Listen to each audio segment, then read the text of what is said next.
Potting mix, something we all use and something that's hugely popular around the world. Some of the most popular ingredients in potting mix are coir and peat, two substances that we love to add to potting mix for various reasons. Water holding capacity, it's really light, it makes a nice fluffy mix, it tends to be sterile, it helps young plants grow. The problem with both coir and peat is it's not really sustainable. Peat might not be sustainable because it's just not a renewable resource. It's also being sent all around the world. Coir, another one. While more sustainable than peat in terms of ability to reproduce itself, it is done in countries that might not have the best labor practices and is again being sent all over the world. What if we could solve the potting mix problem locally, or at least what if us in climates like Southern California could solve the potting mix problem locally by making our own coir or peat substitute? That's what we're doing in this video. We're going to try and make peat and coir out of palm coming up. One of the biggest resources we have here in Southern California are palm trees. They're everywhere. Commercial, residential, industrial areas, wherever you look, you can find palm trees. I have them, my neighbors have them, we all have them. The thing about palm trees is you have to tend to prune them at least once a year or so. What do you do with those prunings? Typically, those prunings are taken to a landfill and buried. They're wasted.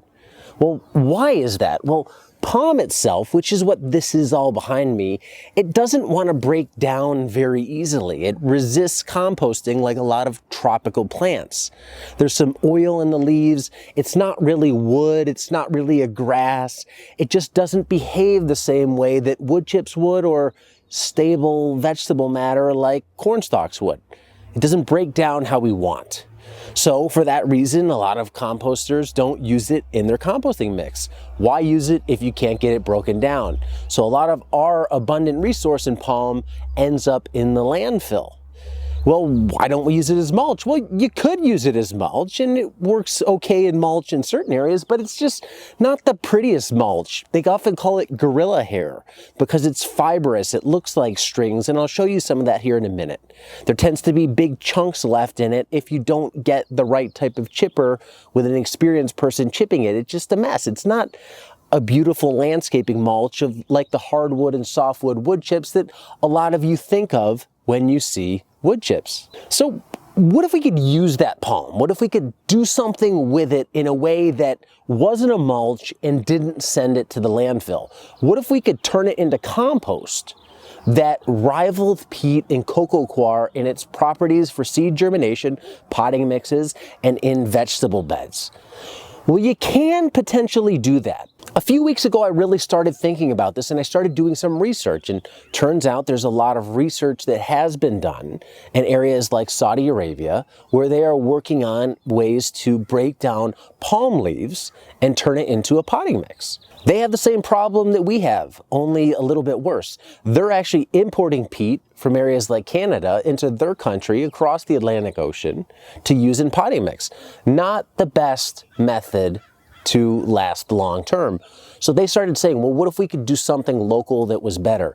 They tried composting palm, which isn't easy, and they found favorable results when they did that in terms of growth of their plants and in potting mixes. So I'm going to try and replicate their study today using all this palm. At the end of the day, this would be the perfect finished product, something that mimics this potting mix here. This is coconut coir mixed with perlite, so we wouldn't have the white in there, we would have all the brown. A lot of these fibers in the coir remind me of what I see in palm, and a lot of these little bigger chunks in the coir like this look like shredded palm. So we'll see how close to this we can get. This is actually going to be a lot trickier than it sounds because, as I said before, palm doesn't want to break down very easily. You can often take palm fronds, bury them for years, and they will come out looking more or less the same as when you put them in. The green will be gone, but the shape will still be there. They will be identifiable. This is canary palm, also known as pineapple palm. This whole pile is one huge palm tree, fronds, trunk, and all. And when you look at it, this is what you're getting when it goes through the shredder. This is the trunk. It's a bunch of small fibers that almost looks like ramen noodles. because a palm trunk is made up of bundles of these fibers that are running vertically, and they're smashed together and held together by the structure of the trunk itself. So when you shred it, this is what you get. You don't get the nice chunks like if you were shredding an elm tree or an oak tree or a maple tree or some other type of hard or softwood tree. You get fibers. Fibers that have some oil in them, fibers that are resistant to breaking down. So how can we actually try and break these down? Reading some of the studies out of Saudi Arabia, what they've done is they've blended palm with things like manure and ammonium sulfate, just standard fertilizer, to try and speed up the breakdown process. They needed to add extra nitrogen to this palm to try and coerce the microbes to eating it. I'm going to do that today. I'm not going to use fertilizer per se, or conventional fertilizer to do that. I'm not going to use manure because I don't have a good source of that. I'm going to be using something different. I'm going to be using blood meal. This is the nitrogen source I'll be using in the pile to help speed up the digestion of the palm. Blood meal. This is a 5-pound bag. It's 13% nitrogen, costs about $20 online. I'm going to sprinkle this throughout the layers. I doubt I'm going to use the whole bag, but we'll see. I'm going to apply it liberally to this pile. If you didn't have access to this, if you didn't want to buy anything, if you had manures, that would be a great source of nitrogen you could put into the pile. You could use conventional fertilizer. I think that's what the Saudis did in their study, but it looks like you are going to need a nitrogen source to really kickstart the digestion of the palm. In my case, it's blood meal. Now that we know what we're working with here, what's the process for trying to make this happen? Well, I'm going to take the palm here. I'm going to layer it windrow style on one of my beds over there that already has an older compost pile on it. That pile was started with some vetch about 3 weeks ago. I'm just going to flatten that out and then start layering palm with organic fertilizer granules. At the end, I will then drench it with a fish emulsion solution, and I may come back periodically and add more fish emulsion as needed, if needed, depending on what this is looking like. Am I going to turn it? I may end up turning this. I may try and activate it and speed it up. This is a bit of unknown here. It was really hard to find any information in terms of composting palm successfully. I think a lot of people have tried and it just hasn't worked. That's why there isn't a lot of information on it. So I'm shooting in the dark here. I'm kind of following my instincts. I'm following some research, just play off of what they did, and then we'll see what results we get. I have no idea what we're going to get at the end of the day, and I have no idea how long it's going to take. So let's get started. Let's get that clock ticking. This is where the pile will be built.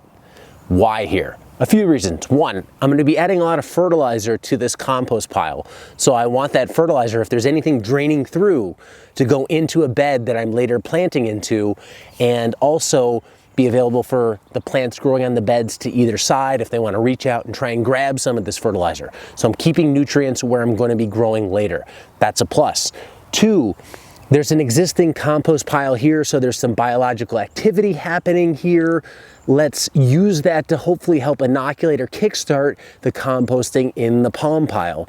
And the third reason, and really the most important reason, was I didn't have anywhere else to put this that was close to the pile. So by default, it was going to go here anyway, regardless of reasons 1 and 2. So reasons 1 and 2 are just bonuses. When you only have one spot to put it, there's only one place it can go. But nonetheless, there is some stacking functions here, so it works. The existing compost pile is all flattened out now, ready to receive the palm. I put an old piece of Trex decking down on the pile so I know where the division line is. Should it be so successful that the two materials might blend together, I want to know where the old pile started and the new pile starts. This board will help me do that. I doubt I'm going to be using more than $20 worth of fertilizer to build this pile. I know that's something that people need to consider when they think about doing this experiment. If it works, I'm going to get a lot of compost for that $20 in, and if you're in an area or you have access to manures, then manures could provide that nitrogen source that you need. Here's a good representative sample of what's going to be going onto the pile. Keep in mind this is a whole tree minus the roots. There are bigger chunks like this that didn't get shredded very well. This is why people don't like to use palm as a mulch. This is most likely a seed pod or part of a frond. I'm not going to be using anything this big. This will get discarded. Here is some, I'll say, bark or outer covering of the trunk. Anything that's about this size, I'll put in the pile. Here are some pieces that actually look like wood. This is from the trunk itself. This is what I was saying kind of looked like some of the bits in the coir that weren't the fibers. You have the green leaves themselves, obviously from the fronds, and then you have all the fiber here from the trunk. So a wide variety of material within one tree itself, probably more diverse than your standard hardwood or softwood tree when you look at all these different textures and types of materials all coming from one source.